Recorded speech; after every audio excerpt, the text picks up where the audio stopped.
I swear, he cannot get a break. So guys, Twitter and TikTok are absolutely losing it right now. They saying Travis Scott got robbed again. Travis Scott was supposed to have the #1 spot on the Billboard 200 with Days Before Rodeo, but nah. Sabrina Carpenter swooped in and was like, "Blah blah James," and snatched the #1 spot with her album Short and Sweet. Now both artists cleared crazy numbers, with Travis Scott ending the week with a little over 361,000 units and Carpenter winning with just under 362,000 units, which I just want to say, Days Before Rodeo is a decade-old mixtape. Selling those numbers, over 300,000 units, y'all can't tell me Travis Scott ain't the GOAT. Now, of course, people are claiming on Twitter, on Reddit, do not go on the Travis Scott subreddit. People are losing their minds. That being said, people are claiming that Travis Scott was robbed. And yeah, niggas are losing their shit. So we're gonna look into this. So welcome back, guys, to the Killivvn Show. And today we're asking the question, did Travis Scott really get robbed? Roll that intro.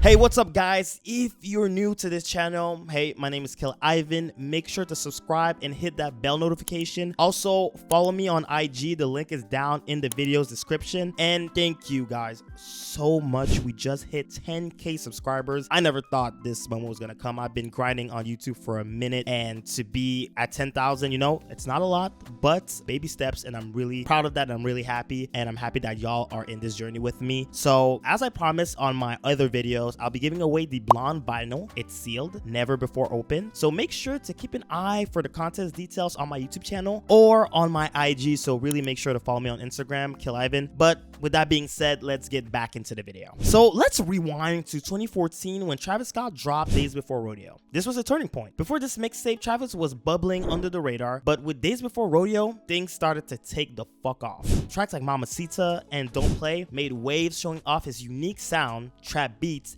atmospheric production, and that dark, moody vibe he's known for. Then came, of course, Rodeo in 2015, which is, for me, his best project. Cry about it in the comments. With hits like Antidote, which absolutely blew the fuck up. That album solidified Travis as a serious player in hip-hop. He ain't about just singles. He was crafting whole experiences with his albums. And of course, if we can fast forward a bit, and Travis Scott ain't just your run-of-the-mill rapper. He's a whole brand. He's out here collaborating with Nike, with them Travis Scotts that are impossible to fucking get. I remember when he first dropped the ones on Nikes and I struck out. I can't forgive him for that. That being said, Travis Scott right now is just a whole brand. I mean, he's basically the new Kanye, to be honest. And of course, let's not forget Astroworld in 2018. Not only did that debut at #1 on the Billboard 200, selling well over 500,000 units first week, but it also gave us hits like Sicko Mode. That is, I know, it's corny right now, but at the time, DJ Academics was losing his mind. But yeah, if you play this at the club, you're corny. Please stop playing it. It's been overplayed. Anyway, that being said, Astroworld wasn't just an album, it was a whole experience. And with that, he even brought back his childhood amusement park by making it a music festival, Astroworld Festival. Now, with all this success, there's still a lot of controversy in Travis Scott's career, and it comes to recognition. We're talking about the Grammys. Astroworld was snubbed at the 2019 Grammys. Travis was up for Best Rap Album of the Year, but the award went to Cardi B's Invasion of Privacy. By the way, personally, I thought Pusha T should have won, but hey, that's just me. Daytona was fantastic. Kanye West production on that was immaculate, but hey, that's my opinion. You can argue in the comments. I mean, even Ariana Grande wasn't having it. She was like, bro, she let it out on Twitter, calling the results bullshit and trash. Ariana Grande, man. Anyway, the win sparked a lot of debates, but no Grammy for Travis Scott that year. Anyway, Travis Scott just got bigger from that point. I mean, dude, his Astroworld Festival is bigger than ever. I mean, dude did Super Bowl halftime show in 2019, and his concerts are sold out. I mean, if you've ever been to a Travis Scott concert, because I have multiple times, that shit is crazy. I mean, listen, I lost $300, I lost a tooth, but man, I had a fucking great time, bro. And fast forward again, we get to Utopia. Listen, massive success. This album, incredible, still in rotation up to today, and dude was nominated for 10 freaking Grammys. Can y'all guess in the comments how many Grammys he got at the 2023 Grammy Awards?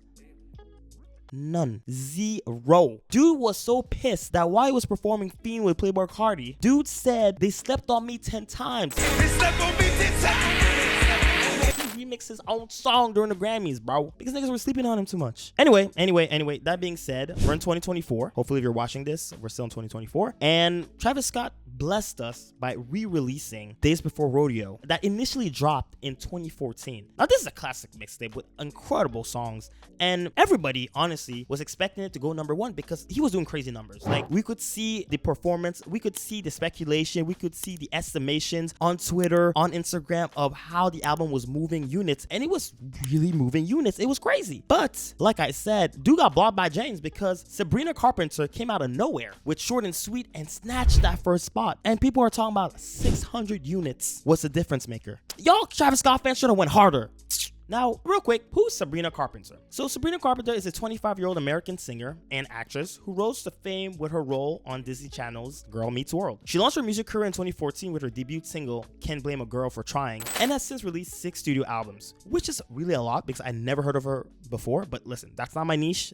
I am not the target demographic, but damn! Now, she's known for a versatile music style, which includes pop, R&B, and dance pop. Sabrina achieved her very first Billboard 200 #1 album with Short and Sweet this year in 2024. In addition to her music, she has also starred in several films, including The Hate You Give and Tall Girl. Now, that's cool that she was in The Hate You Give. Now, she's also garnered attention for her live performance, including an opening for Taylor Swift's Eras Tour. Now, this information is really important. You'll see why later in the video.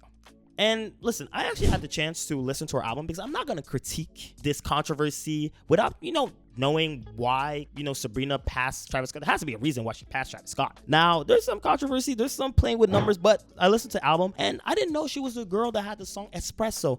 That's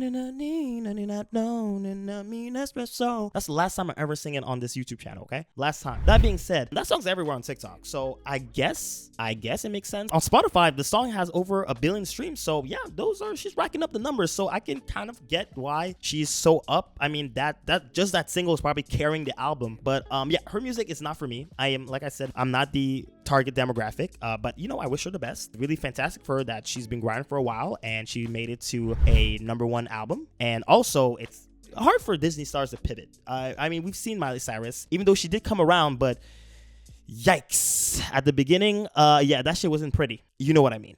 Anyway, let's talk about the numbers. So this wasn't a landslide. It was neck and neck, a very close finish. Sabrina Carpenter, Short and Sweet, debuted at #1 with a little under 360,000 units and just 600 units behind. Travis Scott's Days Before Rodeo landed at #2 with a little over 361,000 units. And can I just say it again, because I'm going to repeat this, it's a decade-old mixtape. Now, Joe Budden doesn't understand why Travis Scott is #2 and has, sold that many units. Okay, so we talked about it a little bit with Travis doing 217 or whatever the number was. And now his numbers are in. He did 361. Woo! Oh Shit. my God!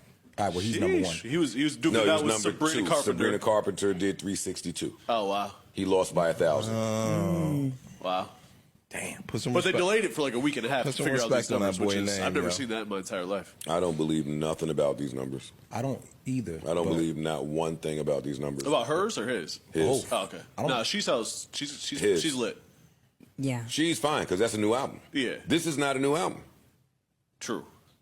And you want me to believe that Travis Scott sold 361,000 copies of an album that's not new?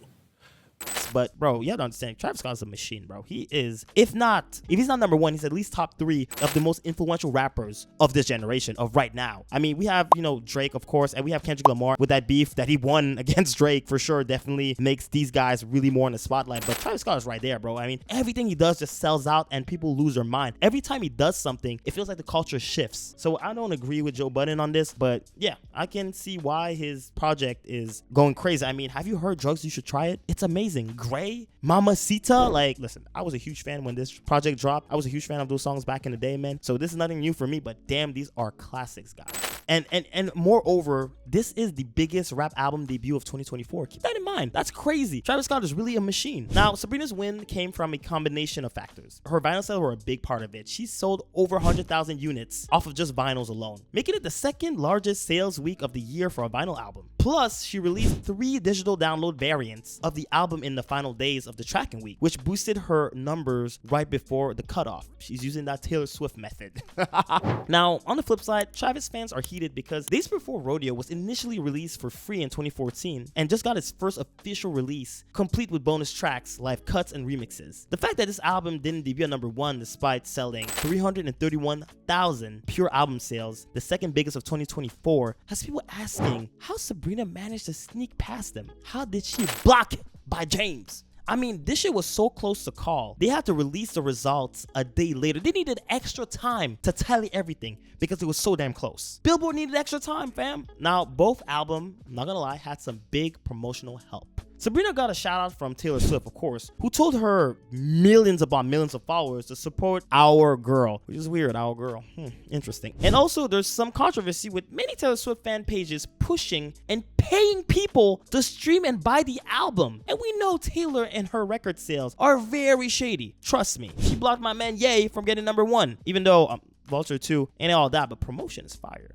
Love that song. Anyway, Travis had his own hype machine, of course, because, I mean, Kanye reposted his album on Instagram, and a lot of other artists, you know, reposted and shared the album. But I guess it wasn't enough, because at the end, Sabrina's last-minute digital album drops and massive vinyl sales gave her just enough to edge the claim to the #1 spot. And, of course, with help of Taylor Swift fans on Twitter going crazy. What a fucking cult. Anyway, so at the end of the day, listen, music is subjective. If you like Sabrina, cool. If you like Travis Scott, you're dope as hell. It is what it is. I feel like some shady business might have, you know, came out of this against Travis Scott. But again, she's a mega pop star. You know, that vanilla pop, you know, that pop music you hear at a store. Of course, her music's everywhere. Of course, it's on TikTok. So I can understand why she might have outsold, you know, Travis Scott. Unfortunately, you know, mainstream media isn't kind to hip hop, unfortunately. But honestly, I don't think Travis Scott and Travis Scott's fans should feel bad because, bro, this is a decade-old mixtape.